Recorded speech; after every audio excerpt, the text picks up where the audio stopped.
El deseado de todas las gentes, capítulo 58. Lázaro, ven fuera. Entre los más constantes discípulos de Cristo se contaba Lázaro de Betania. Desde la primera ocasión en que se encontraran, su fe en Cristo había sido fuerte, su amor por él profundo, y el Salvador le amaba mucho. En favor de Lázaro se realizó el mayor de los milagros de Cristo. El Salvador bendecía a todos los que buscaban su ayuda. Ama a toda la familia humana, pero está ligado con algunos de sus miembros por lazos peculiarmente tiernos. Su corazón estaba ligado con fuertes vínculos de afecto con la familia de Betania, y para un miembro de ella realizó su obra más maravillosa. Jesús hallaba con frecuencia descanso en el hogar de Lázaro. El Salvador no tenía hogar propio, dependía de la hospitalidad de sus amigos y discípulos, y con frecuencia, cuando estaba cansado y sediento de compañía humana, le era grato refugiarse en este hogar apacible, lejos de las sospechas y celos de los airados fariseos. Allí encontraba una sincera bienvenida y amistad pura y santa. Allí podía hablar con sencillez y perfecta libertad, sabiendo que sus palabras serían comprendidas y atesoradas. Nuestro Salvador apreciaba un hogar tranquilo y oyentes que manifestasen interés. Sentía anhelos de ternura, cortesía y afecto humanos. Los que recibían la instrucción celestial que él estaba siempre listo para impartir eran grandemente bendecidos. Mientras las multitudes seguían a Cristo por los campos abiertos, les revelaba las bellezas del mundo natural. Trataba de abrir sus ojos para que las comprendiesen y pudiesen ver cómo la mano de Dios sostiene el mundo. A fin de que expresasen aprecio por la bondad y benevolencia de Dios, llamaba la atención de sus oyentes al rocío que caía suavemente, a las lluvias apacibles y al resplandeciente sol, otorgados a los buenos tanto como a los malos.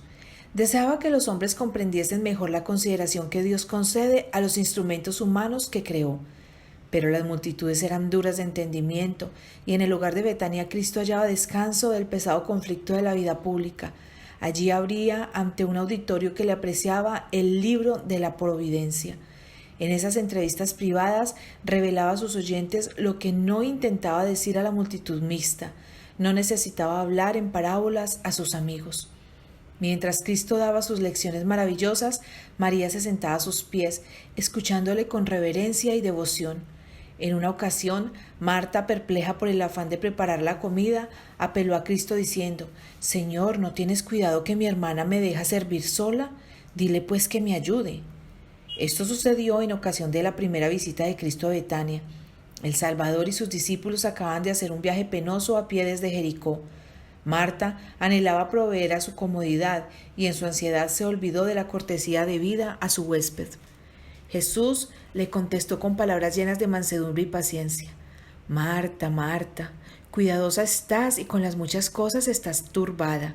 Empero una cosa es necesaria, y María escogió la buena parte, la cual no le será quitada». María atesoraba en su mente las preciosas palabras que caían de los labios del Salvador, palabras que eran más preciosas para ella que las joyas más costosas de esta tierra. La una cosa que Marta necesitaba era un espíritu de calma y devoción, una ansiedad más profunda por el conocimiento referente a la vida futura e inmortal y las gracias necesarias para el progreso espiritual. Necesitaba menos preocupación por las cosas pasajeras y más por las cosas que perduran para siempre. Jesús quiere enseñar a sus hijos a aprovechar toda oportunidad de obtener el conocimiento que los hará sabios para la salvación. La causa de Cristo necesita personas que trabajen con cuidado y energía. Hay un amplio campo para las Martas con su celo por la obra religiosa activa, pero deben sentarse primero con María a los pies de Jesús. Sean la diligencia, la presteza y la energía santificadas por la gracia de Cristo, y entonces la vida será un irresistible poder para el bien. El pesar penetró en el apacible hogar donde Jesús había descansado. Lázaro fue herido por una enfermedad repentina y sus hermanas mandaron llamar al Salvador diciendo: «Señor, he aquí el que amas está enfermo». Se dieron cuenta de la violencia de la enfermedad que había abatido a su hermano, pero sabían que Cristo se había demostrado capaz de sanar toda clase de dolencias. Creían que él simpatizaría con ellas en su angustia, por lo tanto no exigieron urgentemente su presencia inmediata, sino que mandaron tan solo el confiado mensaje: «El que amas está enfermo». Pensaron que él respondería inmediatamente y estaría con ellas tan pronto como pudiese llegar a Betania. Ansiosamente esperaron noticias de Jesús, mientras había una chispa de vida en su hermano. Oraron y esperaron la venida de Jesús. Pero el mensajero volvió sin él. Trajo, sin embargo, este mensaje: esta enfermedad no es para muerte. Y se aferraron a la esperanza de que Lázaro viviría. Con ternura trataron de dirigir palabras de esperanza y aliento al enfermo, casi inconsciente. Cuando Lázaro murió, se quedaron amargamente desilusionadas, pero sentían la gracia sostenedora de Cristo, y esto les impidió culpar en forma alguna al Salvador. Cuando Cristo oyó el mensaje, los discípulos pensaron que lo había recibido fríamente. No manifestó el pesar que ellos esperaban de él. Mirándolos a ellos dijo: esta enfermedad no es para muerte, mas para gloria de Dios, para que el Hijo de Dios sea glorificado por ella. Permaneció 2 días en el lugar donde estaba. Esta dilación era un misterio para los discípulos. De cuánto consuelo sería su presencia para la familia afligida, pensaban. Era bien conocido por los discípulos su intenso afecto hacia esa familia de Betania, y ellos se sorprendían al ver que no respondía a la triste comunicación: el que amas está enfermo. Durante aquellos 2 días, Cristo pareció haberse olvidado del caso, porque no habló de Lázaro. Los discípulos pensaban en Juan el Bautista, precursor de Jesús. Se habían preguntado por qué Jesús, que tenía el poder de realizar milagros admirables, había permitido que Juan languideciera en la cárcel y muriese en forma violenta. Ya que poseía tal poder, ¿por qué no había salvado Jesús la vida de Juan? Esta pregunta la habían hecho con frecuencia los fariseos y la presentaban como un argumento incontestable contra el aserto de Cristo de ser Hijo de Dios. El Salvador había advertido a sus discípulos acerca de las pruebas, pérdidas y persecuciones. ¿Los abandonaría en la prueba? Algunos se preguntaban si no habían estado equivocados acerca de su misión. Todos estaban profundamente perturbados. Después de aguardar 2 días, Jesús dijo a los discípulos: «Vamos a Judea otra vez». Los discípulos se preguntaban por qué, si Jesús iba a ir a Judea, había esperado 2 días, pero lo que más los embargaba era su ansiedad por Cristo y por sí mismos. No podían ver sino peligro en lo que estaba por hacer. «Rabí», dijeron, «ahora procuran los judíos apedrearte, ¿y otra vez vas allá?». Respondió Jesús: «¿No tiene el día 12 horas? Estoy bajo la dirección de mi Padre. Mientras hago su voluntad, mi vida está segura. Mis 12 horas del día no han terminado todavía. Ha empezado el último resto de mi día, pero mientras queda algo, estoy seguro». El que anduviere de día, continuó, no tropieza, porque ve la luz de este mundo. El que hace la voluntad de Dios, que anda en la senda que Dios le ha trazado, no puede tropezar ni caer. La luz del Espíritu guiador de Dios le da una clara percepción de su deber y le conduce hasta el final de su obra. Mas el que anduviere de noche tropieza, porque no hay luz en él. El que anda en la senda que se eligió, donde Dios no le ha llamado, tropezará. Para él el día se trueca en noche, y donde quiera que esté, no está seguro. Dicho esto, díceles después: «Lázaro nuestro amigo duerme, mas voy a despertarle del sueño». Lázaro nuestro amigo duerme. Cuán conmovedoras son estas palabras, cuán llenas de simpatía. Mientras pensaban en el peligro que su maestro estaba por arrostrar yendo a Jerusalén, los discípulos casi se habían olvidado de la familia enlutada de Betania. Pero no así Cristo. Los discípulos se sintieron reprendidos. Les había sorprendido que Cristo no respondiera más prontamente al mensaje. Habían estado tentados a pensar que él no tenía por Lázaro y sus hermanas el tierno amor que ellos le atribuían y que debiera haberse vuelto rápidamente con el mensajero. Pero las palabras «Lázaro nuestro amigo duerme» despertaron en ellos los debidos sentimientos. Quedaron convencidos de que Cristo no se había olvidado de sus amigos que sufrían. Dijeron entonces sus discípulos: «Señor, si duerme, salvo estará». Mas esto decía Jesús de la muerte de él, y ellos pensaron que hablaba del reposar del sueño. Cristo presenta a sus hijos creyentes la muerte como un sueño. Su vida está oculta con Cristo en Dios, y hasta que suene la última trompeta, los que mueren dormirán en él. Entonces, pues, Jesús les dijo claramente: «Lázaro es muerto, y huélgome por vosotros que yo no haya estado allí, para que creáis. Mas vamos a él». Tomás no podía ver para su maestro otra cosa que la muerte si iba a Judea, pero fortaleció su ánimo y dijo a los otros discípulos: «Vamos también nosotros para que muramos con él». Conocía el odio que los judíos le tenían a Jesús. Querían lograr su muerte, pero este propósito no había tenido éxito, porque le quedaba todavía una parte del tiempo que se le había concedido. Durante ese tiempo Jesús gozaba de la custodia de los ángeles celestiales, y aun en las regiones de Judea, donde los rabinos maquinaban cómo apresarle y darle muerte, no podía sucederle mal alguno. Los discípulos se asombraron de las palabras de Cristo cuando dijo: «Lázaro es muerto, y huélgome que yo no haya estado allí». ¿Habíase mantenido el Salvador alejado por su propia voluntad del hogar de sus amigos que sufrían? Aparentemente había dejado solas a Marta y María, así como al moribundo Lázaro. Pero no estaban solos.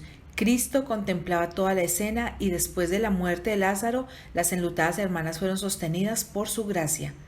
Jesús presenció el pesar de sus corazones desgarrados, mientras su hermano luchaba con su poderoso enemigo, la muerte. Sintió los trances de su angustia y dijo a sus discípulos: «Lázaro es muerto». Pero Cristo no solo tenía que pensar en aquellos a quienes amaba en Betania, tenía que considerar la educación de sus discípulos. Ellos habían de ser sus representantes ante el mundo, para que la bendición del Padre pudiese abarcar a todos. Por su causa permitió que Lázaro muriese. Si le hubiese devuelto la salud cuando estaba enfermo, el milagro que llegó a ser la evidencia más positiva de su carácter divino no se habría realizado.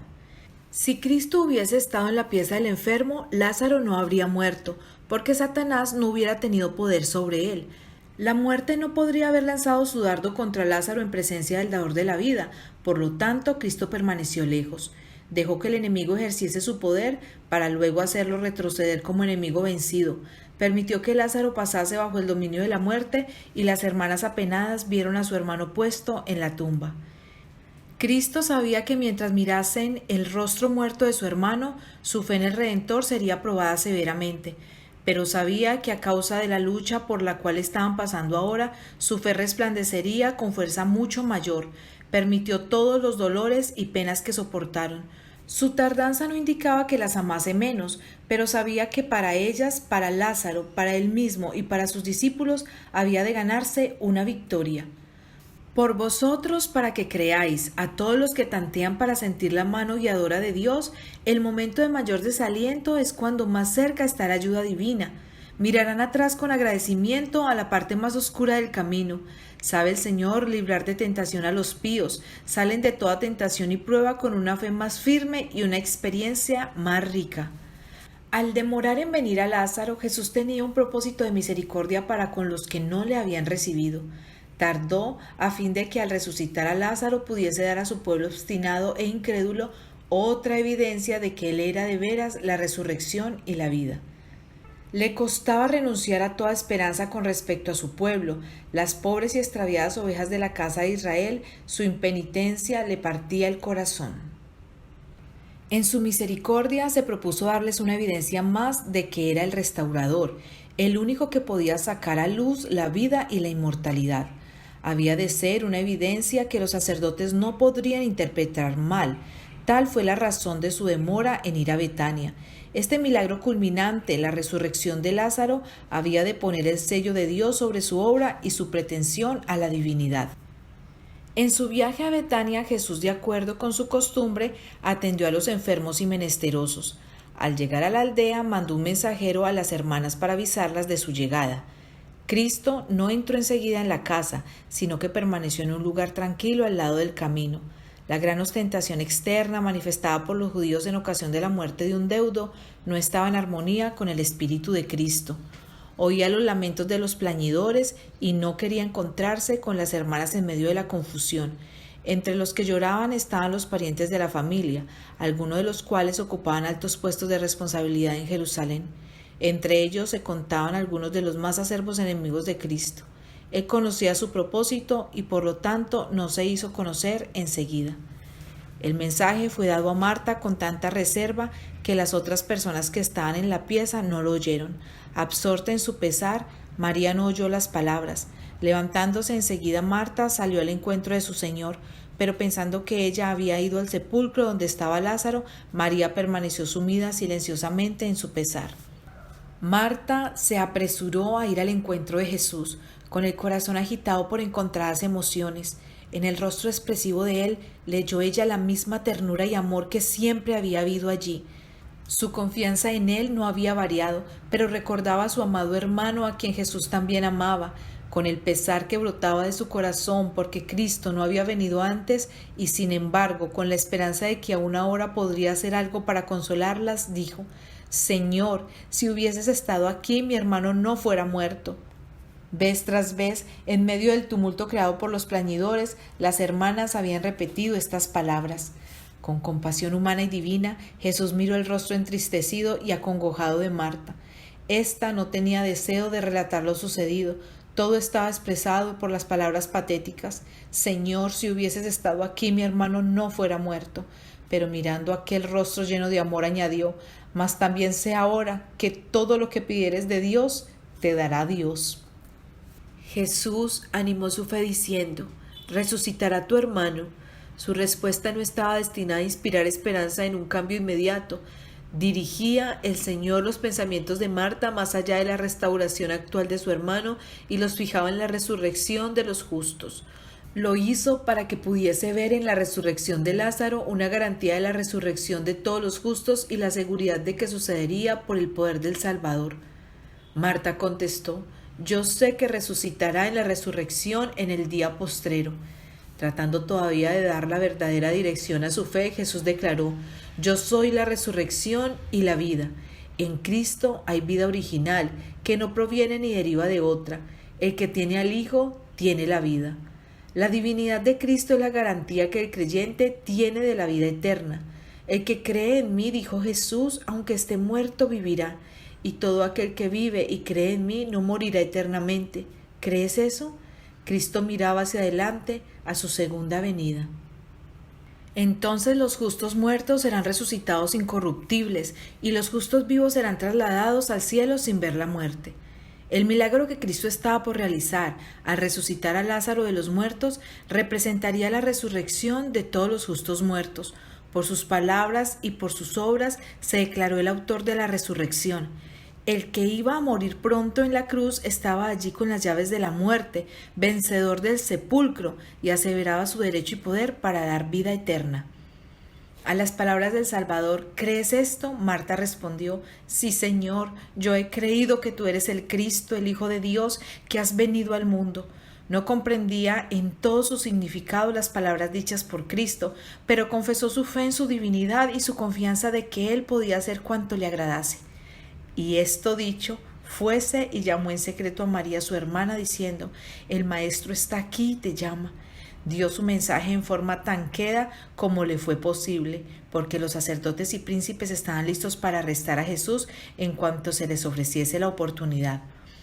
Los clamores de las plañideras impidieron que las palabras de Marta fuesen oídas. Al recibir el mensaje, María se levantó apresuradamente y con mirada y rostro anhelante salió de la pieza. Pensando que iba al sepulcro a llorar, las plañideras la siguieron. Cuando llegó al lugar donde Jesús estaba, se postró a sus pies y dijo con labios temblorosos: Señor, si hubieras estado aquí, no fuera muerto mi hermano.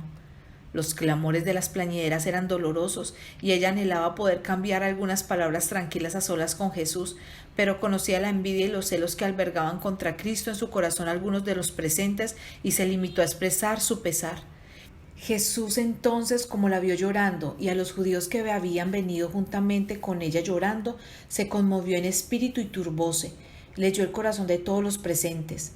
Veía que en muchos lo que pasaba como demostración de pesar era tan solo fingimiento.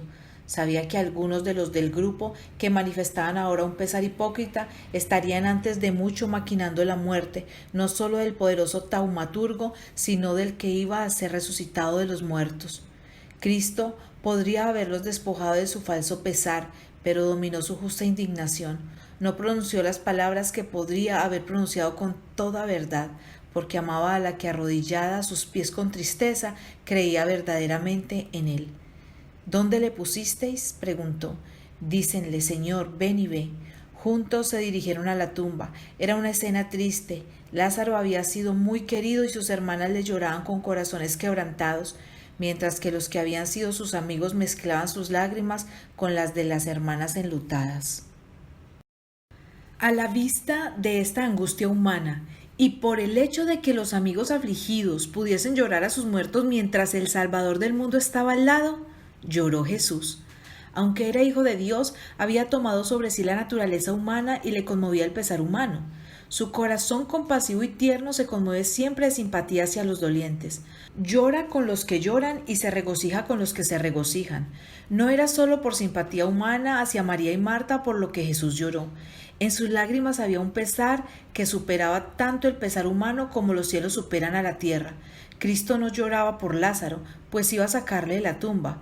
Lloró porque muchos de los que estaban ahora llorando por Lázaro maquinarían pronto la muerte del que era la resurrección y la vida. Pero cuán incapaces eran los judíos de interpretar debidamente sus lágrimas. Algunos que no podían ver como causa de su pesar sino las circunstancias externas de la escena que estaba delante de él, dijeron suavemente: «Mirad cómo le amaba». Otros, tratando de sembrar incredulidad en el corazón de los presentes, decían con irrisión: ¿no podía éste que abrió los ojos al ciego hacer que éste no muriera? Si Jesús era capaz de salvar a Lázaro, ¿por qué le dejó morir? Con ojo profético, Cristo vio la enemistad de los fariseos y saduceos, sabía que estaban premeditando su muerte, sabía que algunos de los que ahora manifestaban aparentemente tanta simpatía no tardarían en cerrarse la puerta de la esperanza y los portales de la ciudad de Dios. Estaba por producirse en su humillación y crucifixión una escena que traería como resultado la destrucción de Jerusalén, y en esa ocasión nadie lloraría a los muertos. La retribución que iba a caer sobre Jerusalén quedó plenamente retratada delante de él. Vio a Jerusalén rodeada por las legiones romanas, sabía que muchos de los que estaban llorando a Lázaro morirían en el sitio de la ciudad y sin esperanza. No lloró Cristo solo por la escena que tenía delante de sí, descansaba sobre él el peso de la tristeza de los siglos. Vio los terribles efectos de la transgresión de la ley de Dios. Vio que en la historia del mundo, empezando con la muerte de Abel, había existido sin cesar el conflicto entre lo bueno y lo malo. Mirando a través de los años venideros, vio los sufrimientos y el pesar, las lágrimas y la muerte que habían de ser la suerte de los hombres. Su corazón fue traspasado por el dolor de la familia humana de todos los siglos y de todos los países. Los ayes de la raza pecaminosa pesaban sobre su alma, y la fuente de sus lágrimas estalló mientras anhelaba aliviar toda su angustia. Y Jesús, conmoviéndose otra vez en sí mismo, vino al sepulcro. Lázaro había sido puesto en una cueva rocosa y una piedra maciza había sido puesta frente a la entrada. «Quitad la piedra», dijo Cristo, pensando que él deseaba tan solo mirar al muerto. Marta objetó diciendo que el cuerpo había estado sepultado 4 días y que la corrupción había empezado ya su obra. Esta declaración, hecha antes de la resurrección de Lázaro, no dejó a los enemigos de Cristo lugar para decir que había subterfugio. En lo pasado, los fariseos habían hecho circular falsas declaraciones acerca de las más maravillosas manifestaciones del poder de Dios. Cuando Cristo devolvió la vida a la hija de Jairo, había dicho: «La muchacha no es muerta, mas duerme». Como ella había estado enferma tan solo un corto tiempo y fue resucitada inmediatamente después de su muerte, los fariseos declararon que la niña no había muerto, que Cristo mismo había dicho que estaba tan solo dormida. Habían tratado de dar la impresión de que Cristo no podía sanar a los enfermos, que había engaños en sus milagros, pero en este caso nadie podía negar que Lázaro había muerto. Cuando el Señor está por hacer una obra, Satanás induce a alguno a objetar: «Quitad la piedra», dijo Cristo. «En cuanto sea posible, preparad el camino para mi obra». Pero la naturaleza positiva y ambiciosa de Marta se manifestó. Ella no quería que el cuerpo ya en descomposición fuese expuesto a las miradas. El corazón humano es tardo para comprender las palabras de Cristo, y la fe de Marta no había asimilado el verdadero significado de su promesa. Cristo reprendió a Marta, pero sus palabras fueron pronunciadas con la mayor amabilidad. ¿No te he dicho que, si creyeres, verás la gloria de Dios? ¿Por qué habríais de dudar de mi poder? ¿Por qué razonar contrariamente a mis requerimientos? Tenéis mi palabra. Si queréis creer, veréis la gloria de Dios. Las imposibilidades naturales no pueden impedir la obra del Omnipotente. El escepticismo y la incredulidad no son humildad. La creencia implícita en la palabra de Cristo es verdadera humildad, verdadera entrega propia. «Quitad la piedra». Cristo podría haber ordenado a la piedra que se apartase y habría obedecido a su voz. Podría haber ordenado a los ángeles que estaban a su lado que la sacasen. A su orden, manos invisibles habrían removido la piedra, pero había de ser sacada por manos humanas. Así Cristo quería mostrar que la humanidad ha de cooperar con la divinidad. No se pide al poder divino que haga lo que el poder humano puede hacer. Dios no hace a un lado la ayuda del hombre, le fortalece y coopera con él mientras emplea las facultades y capacidades que se le dan. La orden se cumplió, la piedra fue puesta a un lado, todo fue hecho abierta y deliberadamente. Se dio a todos oportunidad de ver que no había engaño. Allí estaba el cuerpo de Lázaro en su tumba rocosa, frío y silencioso en la muerte. Los clamores de los plañidores se acallan. Sorprendida y expectante, la congregación está alrededor del sepulcro esperando lo que ha de seguir. Sereno, Cristo está de pie delante de la tumba. Una solemnidad sagrada descansa sobre todos los presentes. Cristo se acerca aún más al sepulcro y alzando los ojos al cielo dice: Padre, gracias te doy que me has oído. No mucho tiempo antes de esto, los enemigos de Cristo le habían acusado de blasfemia y habían recogido piedras para arrojárselas porque aseveraba ser hijo de Dios. Le acusaron de realizar milagros por el poder de Satanás, pero aquí Cristo llama a Dios su Padre y con perfecta confianza declara que es hijo de Dios. En todo lo que hacía, Cristo cooperaba con su Padre. Siempre se esmeraba por hacer evidente que no realizaba su obra independientemente. Era por la fe y la oración como hacía sus milagros. Cristo deseaba que todos conociesen su relación con su Padre. Padre, dijo, gracias te doy que me has oído, que yo sabía que siempre me oyes, mas por causa de la compañía que está alrededor lo dije, para que crean que tú me has enviado. En esta ocasión, los discípulos y la gente iban a recibir la evidencia más convincente de la relación que existía entre Cristo y Dios. Se les había de mostrar que el aserto de Cristo no era una mentira. Y habiendo dicho estas cosas, clamó a gran voz: Lázaro, ven fuera. Su voz clara y penetrante entra en los oídos del muerto. La divinidad fulgura a través de la humanidad. En su rostro iluminado por la gloria de Dios, la gente ve la seguridad de su poder. Cada ojo está fijo en la entrada de la cueva, cada oído está atento al menor sonido. Con interés intenso y doloroso aguardan todos la prueba de la divinidad de Cristo, la evidencia que ha de comprobar su aserto de que es hijo de Dios o extinguir esa esperanza para siempre. Hay agitación en la tumba silenciosa y el que estaba muerto se pone de pie a la puerta del sepulcro. Sus movimientos son trabados por el sudario en que fuera puesto y Cristo dice a los espectadores asombrados: desatadle y dejadle ir. Vuelve a serles demostrado que el obrero humano ha de cooperar con Dios. La humanidad ha de trabajar por la humanidad. Lázaro queda libre y está de pie ante la congregación, no demacrado por la enfermedad ni con miembros débiles y temblorosos, sino como un hombre en la flor de la vida, provisto de una noble virilidad. Sus ojos brillan de inteligencia y de amor por su Salvador. Se arroja a los pies de Jesús para adorarle. Los espectadores quedan al principio mudos de asombro, luego sigue una inefable escena de regocijo y agradecimiento. Las hermanas reciben a su hermano vuelto a la vida como el don de Dios y con lágrimas de gozo expresan en forma entrecortada su agradecimiento al Salvador. Y mientras el hermano, las hermanas y los amigos se regocijan en esta reunión, Jesús se retira de la escena. Cuando buscan al dador de la vida, no le pueden hallar.